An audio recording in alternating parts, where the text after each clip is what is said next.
আসসালামু আলাইকুম রহমতুল্লাহ। Hello Facebook viewers, আশা করি সবাই ভালো আছেন। আপনাদের তো আমিও ভালো আছি।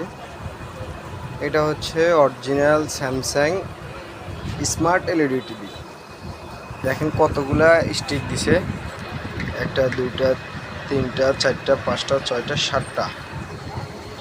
একটা স্টিকে কতটা বাতি করে দিয়েছে দেখেন, 1 2 3 4 5 6 7 8 9 10 11 12 13। একটা স্টিকের 13টা করে বাতি দিয়েছে দেখেন। ব্যাকলাইট খারাপ হয়ে কি অবস্থা, এই একটা খারাপ, এই একেবারে পুড়ে গেছে, একেবারে জ্বলিয়ে গেছে, দেখতে পাচ্ছেন জ্বলি কি অবস্থা হয়েছে দেখেন। জ্বলার পরও প্রায় বছর খানিক জ্বলছে এই অবস্থা। এই একটা জ্বলে গেছে। অরিজিনাল তো অরিজিনালে, ঠিক আছে, অরিজিনাল স্যামসাং এলইডি টিভি। ধন্যবাদ সবাইকে।